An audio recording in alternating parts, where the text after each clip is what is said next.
right now. NRA News commentator Mr. Colion Noir is with us. Colion, how are you, sir?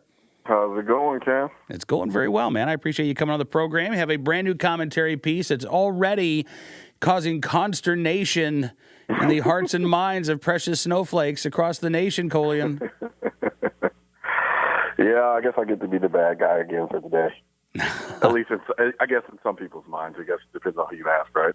I guess so. Black people can think too. This is the name of the commentary piece. We're going to debut it right here in just a minute. But let me ask you before we see this: were you? What was your thought going into this commentary?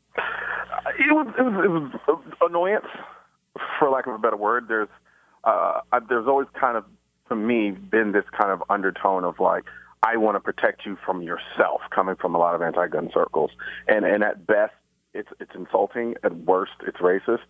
And for me, I've always thought independently. All of my friends around me are independent thinkers. So to have that kind of chastising or kind of trying to talk me into not being into guns because I'll hurt myself or other people with it because of my race, I just kind of got annoyed with it to the point where I was like, you know what, I need to talk about this.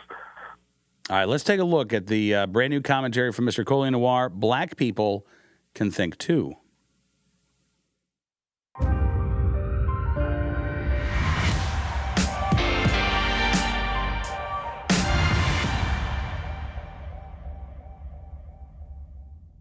Telling me I shouldn't own guns because young black men are more likely to die from gun violence is asinine and insulting. You either think I'm too stupid to know that a vast majority of those deaths are drug and gang related, or you're a racist who thinks simply being black and having a gun makes me more prone to violence. This race-baiting rhetoric is a disgusting attempt to take advantage of certain sensitivities. Yes, the inner city's young black men kill each other at an embarrassingly high rate, but instead of addressing the real issue, anti-gun politicians and the mainstream media would rather exploit the symptoms because there's no money in the cure.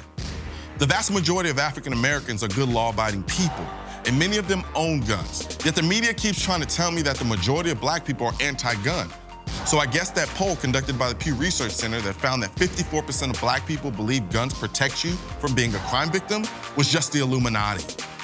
The image of black gun ownership has been hijacked and vilified by an anti-gun mainstream media, the same way they vilified the Cubans, the Italians, the Irish, and the Mexicans. They project and glorify this D-boy gangbang image as if African Americans are nothing more than that. This creates an insidious form of bigotry and stereotyping that only further divides this country along racial lines. Come to think of it, it's borderline genius. By blaming the gun, the corrupt media can advance their agenda and look like they give a damn about the inner city, then cue up racial opportunists like Al Sharpton who ignore the systemic degradation of the black family, drugs dumped into the community, an education system you couldn't pay the rest of America to put their kids in, and government programs like welfare that incentivize joblessness, further perpetuating generations of poverty. Instead, he and his dark and lovely perm will continue pointing the finger at the whites will point the finger back at him, and the moderator will keep asking racially inflammatory questions, and the mainstream media sits back and rakes in the dough with their modern-day minstrel show they call journalism. Think about it. The same liberal mainstream media that claims to want to end gun violence in the inner city is the same liberal-minded Hollywood production companies and major record labels that glorify and perpetuate the drug-dealing, gang-banging black man with a gun stereotype. If we really want to solve these problems, we have to understand that it will involve changing generations, not simply election cycle statistics. It will be uncomfortable. It'll challenge our current idea of meritocracy. We must be willing to get rid of our egos. We'll have to embrace personal accountability. We'll have to sacrifice political correctness for honest debate. If we're not ready to do any of these things, nothing will change other than the bank accounts of the mainstream media elites, and we'll watch this country implode on itself because it was easier to blame the gun instead of putting in hard work to address the real issue. Mr. Colion Noir, his brand new commentary piece, Black People Can Think Too. All right, Colion, there's a lot to unpack here. First of all, you talk about all the things it's going to take to change the inner city. That's hard, man. It's so much easier just to have a soundbite solution and say we need another round of gun control laws. And then when that doesn't work, we'll just say, well, we need another round of gun control laws. And we'll just keep doing that. That's much easier from a politician's perspective, right? Absolutely. It's like, for instance, I just got back from the dentist today, and he told me I have to have my wisdom teeth pulled. I don't want to have my wisdom tooth pulled. I think it's better to just deal with it whenever it starts to hurt. I'll pop some pain medication, wait till it goes away, and then deal with it again when it comes back. Because it's a lot harder to go into the doctor's office and then get it pulled. I could do that and then completely solve the problem. But I don't want to because it's easier to just treat the symptoms. You know, the other aspect of this, we've been talking about this in terms of Chicago and the violence that we've seen there and Baltimore. Baltimore, Maryland, Annapolis passed the Firearms Safety Act of 2013. Violence has been up in Baltimore ever since.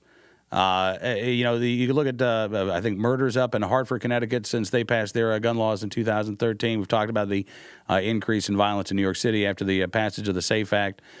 Not only is it insulting to the people, the good people who live in these bad neighborhoods, Colion, it's completely ineffective at making their lives better. Gun control, as you say, they go after these gun control laws prohibit and make it very dangerous for good people in bad neighborhoods to exercise their Second Amendment rights. But the criminals are left untouched by these laws. Well, what they're depending on are people not to look below the surface of these proposed laws and legislation that are basically essentially more gun control. They expect people not to look below it and see that, wait a minute, if you create these laws, they're not going to do anything to affect the people who don't want to obey them to begin with. So then what you have, what the politician is allowed to do is to walk away and say, you know what, I did something. I implemented this law, stronger background checks, more gun control laws. And then they can sit on top of that and run for their next office, where the people who are living in these environments find themselves in an even worse position. Now they're sitting there trying to debate whether or not they want to carry a gun that they know is illegal to do, but they live in a neighborhood where they're more likely to have to use that gun than, say, someone like me who lives in Texas where we have more liberal gun laws. But see, they don't think about those things. They're just worried about looking good for the camera, saying and spitting out whatever they want to spit out for the moment and then go about their way, while the people who live in these environments have to deal with the consequences. Absolutely. I keep thinking about my own son, Colion, as I was watching your piece, because my son's biracial, my oldest son, 23 years old. Mm-hmm. He was raised in Camden, New Jersey until he was about 6, and I often think about how different his life might have turned out had he stayed in Camden, which was a very violent city at the time, has remained a very violent city. He would not have been exposed to responsible gun ownership. You know, there are no ranges in Camden. Yeah. There's not. I don't even know if the JROTC is operating in Camden, New Jersey. There are a lot of people who are in illegal possession of firearms doing very bad things with them. There's not a culture of responsible gun ownership. Meanwhile, my son has grown up to be responsible and safe around firearms. He likes shooting. He's not a competitive shooter, but he likes plinking with his friends. And I don't want him to ever feel like because he is because the world would see him as a young black man, that this is an activity that he has to forego because that's not something that young black men do in this country. And it's unfortunate that we even have to have that conversation, because what has also happened is the image of being a young black man who is a gun owner, as I said in the video, it's been hijacked. Mm-hmm. It's been perpetuated. It's this idea that if you're young and you're black and you have a gun, you're probably engaged in some type of in a lifestyle that is based around the criminal element. And a lot of the friends that I know that are black, all the people that I know that are black, majority of them, vast majority of them, they're regular people. They do regular things. They're not thugs. They're not drug dealers. They don't do any of those things. But yet, a lot of them own guns, and they own them responsibly. But for the vast majority of people who only encounter black people by way of, say, what they see in the media, this is the perception that they're encountering. They're seeing what we glorify in the media through our music, through the TV shows we watch, through our movies, and it's unfortunate because people take that and bring it into real world and then assume that to be the case, and then it's only further reinforced by these liberal-minded anti-gunners, more or less, who want to tell me, you know what? Look at how many people who look like you are dying because of guns. How could you possibly be pro-gun? Well, because I'm not doing those things. Like, I'm not going to be held accountable for somebody else's actions, especially when it comes to defending myself. Well, and this is where we get to what really works. You know, if gun control is not the answer, if passing laws that are going to make it prohibitively expensive, for instance, for somebody who lives in a bad neighborhood in Chicago to get a concealed carry license. Going to make it, very difficult for them to get the training because you're not going to offer it in the city. You got to have 16 hours of training. You got to go to a range that, again, is not located in the city of Chicago. That's going to deny some people of their right to keep and bear arms.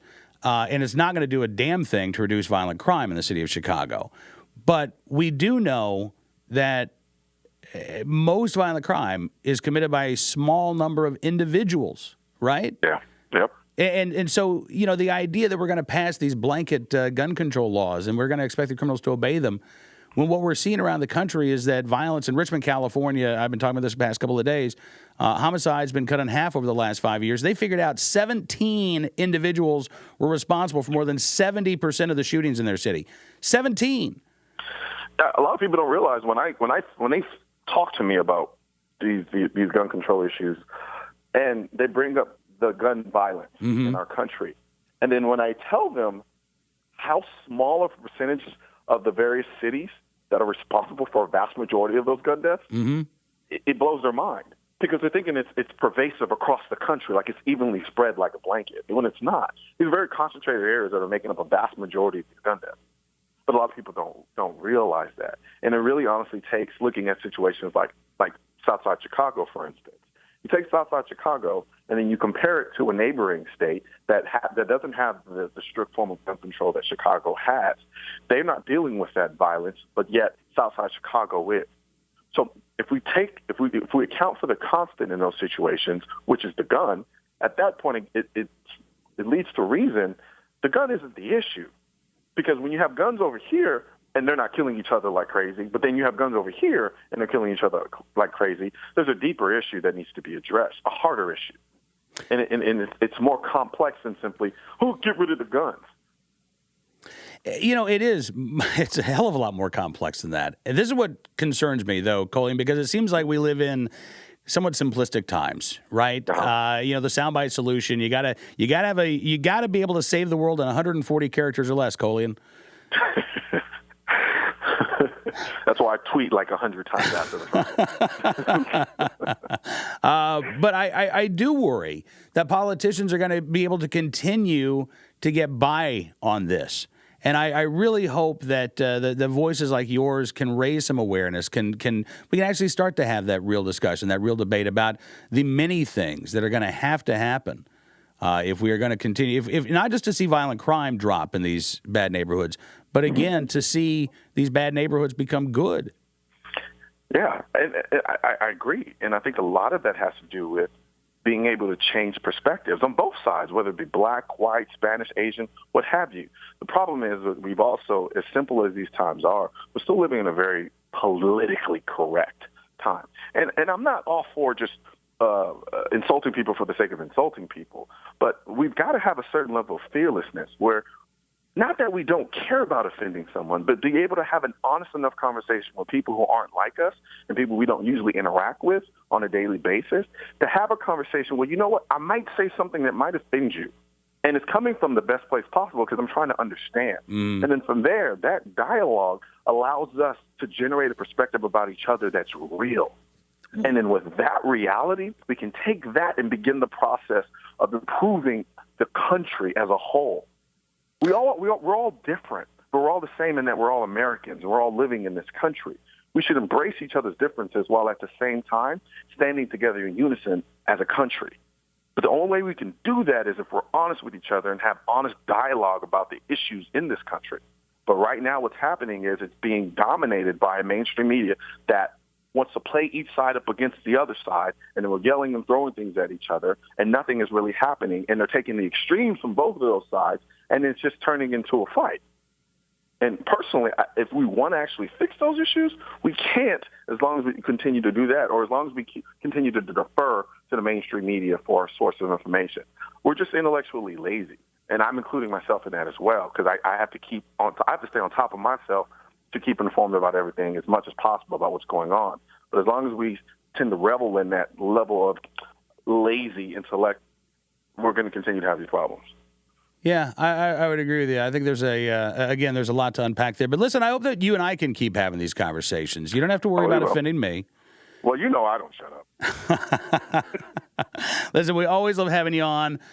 Make sure that you check out Colion's new video, again, at NRAnews.com. And listen, come back soon, will you? Will do. Thanks, All right, man. We'll talk soon. Colion Noir, NRA News commentator with us, talking about his new piece, Black People Can Think Too, which you can find, again, right here at NRAnews.com.